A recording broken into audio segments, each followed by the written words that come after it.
Nigeria. Unique, fascinating, a country of multiple tribes, cultures, religions, and expressions. A country full of promise. How did this melting pot of diverse people, language, and culture become one nation? How did this vast territory with artificial borders become one country?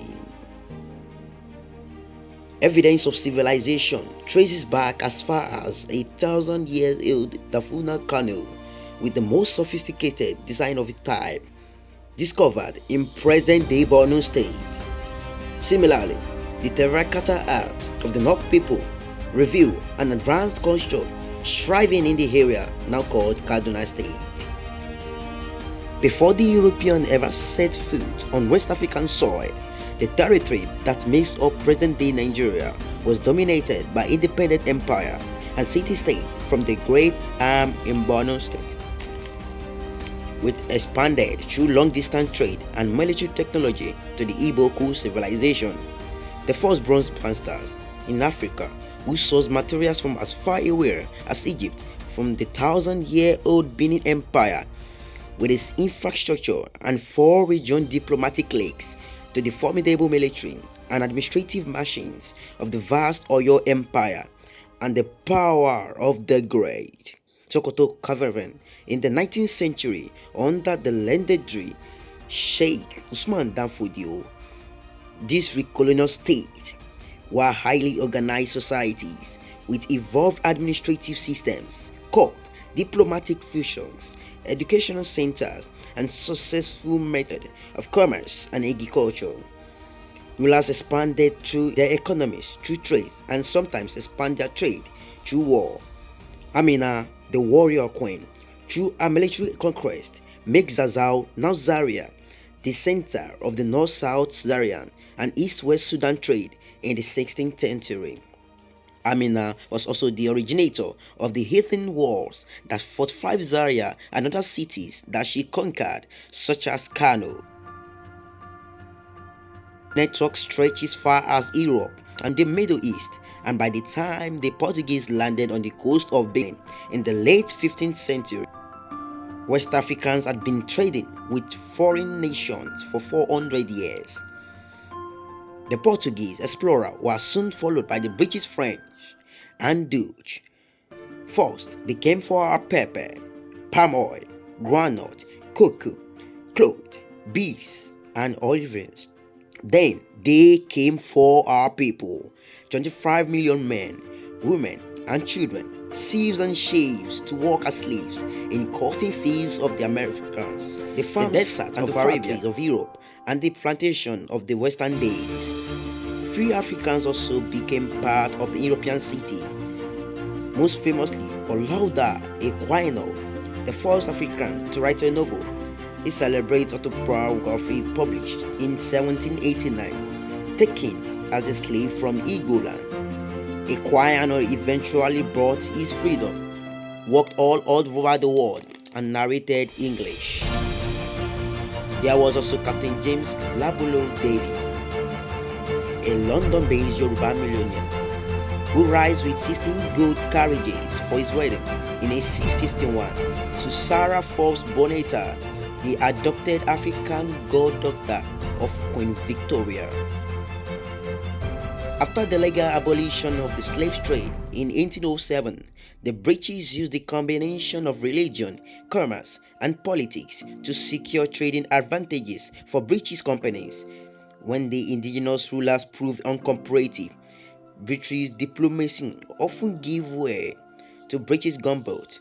This was seen when the British Navy force entered Lagos base in December 1861, deposed the king and installed the more liberal ruler, and eventually had Lagos as the first crown colony in Nigeria, now governed directly from Britain. Heroes like the former slave from Ambiligo, the most prosperous city in the Delta region. His name was Jaja, king of Opobo. He received the Sword of Honor in 1875 from King Victoria after Opobo soldiers helped the British in the Gold Coast But when British exclusions policies began to threaten the livelihood of local traders, George's vigorous opposition became a deep thorn in the flesh of Emperor and patience, afraid of the inflation king. The British left Jaja onto a ship and gave him an ultimatum: surrender himself or face and bombardment of Opobo by naval force. Yes. He was deported to the Western Indies, never to see his beloved Opobo again. We salute the indomitable chief Nana Olom, who valiantly protected the economic and political independence of the East Securities Kingdom for more than 10 years, until 1894, when he too was forcibly deported for being a threat to colonial interests. We salute the great Oba of Voramavan of Benin, who resisted British attempt to take over his trade routes, even banning them from entering his territory. In 1897, after opening the expedition to Benin, the great Oba was forced into exile in Calabar, while the British regiment cultivates ancient city priceless treasures. Nigeria is still negotiating for their return today.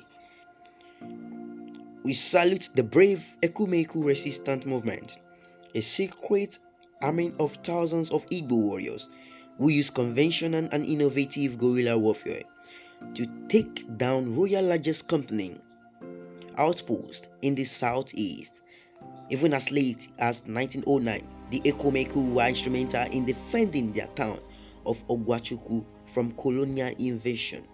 We salute the courageous Sultan Muhammadu Atairu I, who after the sacking of Sokoto's caliphate continued to fight British invasion, leading his warriors and horseback against their enemy until he died at Brumin in 1903. The Treaty of 1884 divided approximately 10,000 African states into 52 countries shared among the European powers. Britain expanded its interests through the powerful trade conglomerate, the Royal Niger Company, formerly United African Company (UAC), headed by Sir George Tubman Goldie, a man so instrumental that at a point the British considered naming the country Godija in his honor. The British were desperate to control trade routes because in the 19th century, the volume and economic value of agricultural exports by independent Nigerian state was much greater than that of Britain.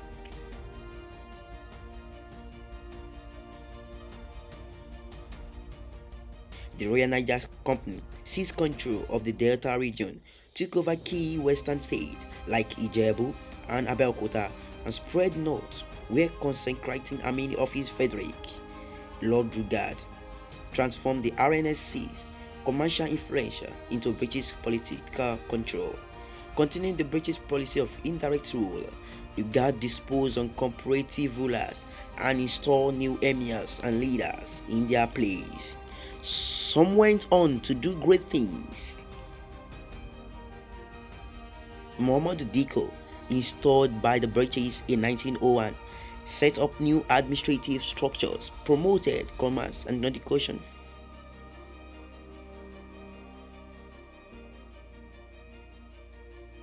and was also the first northern emir to go on the Hajj and to fly in a plane. In 1900, Calabar became the capital of the new protectorate of South in Nigeria, while Zungeru became the capital of the new protectorate of North in Nigeria.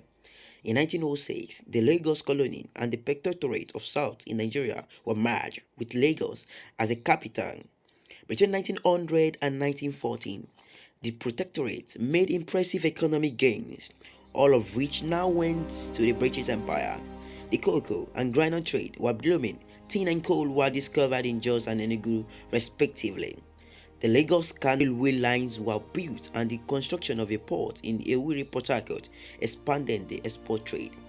This new opportunity were exploited by astute Nigerians like wealthy up-granite trader Alhaji Al-Hassan Dantata, multimillionaire transport and shipping management Sir Louis Odemegu Ojukwu, who later became founding member and first president of the Nigerian Stock Exchange, and Candido Da Rocha, who made a full giant selling water and oat from some mansions in Lagos still stands, named Waterhouse. A growing crop of Nigeria professionals are also merged from trade business, like the first Nigeria doctor, Nathaniel King, first lawyer, Christopher Sakpara Williams, called to bar in 1879, to George Adebayo Agbebi, who qualified as the first Nigeria engineer in 1911, and Miss Oreoluwa Green, the first African female pharmacist. Some became political leaders like Prince Bassey Duke Ephraim, who led the Calabar people to London in 1919 to make representation on tenure reform. This professional class became the forefront, a new nationalist movement led by Abat Macaulay, grandson of the first African bishop, Bishop Samuel Ajayi Crowther, who raised political awareness through his newspaper, the Lagos Daily News. On January 1, 1914, Britain amalgamated the two protectorates spanning 330,000 square miles into one Nigeria. The creation of Nigeria was no random accident or political whim, as now Governor General Lord Douglas stated in his amalgamation speech. This Lagos state government, after long and matured consideration, arrived at the conclusion that it would be to the great advantage of the countries known as Southern and Northern Nigeria that they should be amalgamated into one government, conforming to one policy and mutual cooperation for the moral and material advancement of Nigeria as a whole. Amalgamation charted the way we as Nigerians saw ourselves. It inspired those who believe in the possibility of a different future, and who in turn inspired the men and women that drove the train of self-determination to its final stop at independence. And along this journey, we became truly Nigerian, not just a name, but in our heart. In the course of our great history, we have seen the height of greatness and the depth of cruelty. We have seen the birth of new civilizations and the death of ancient empires.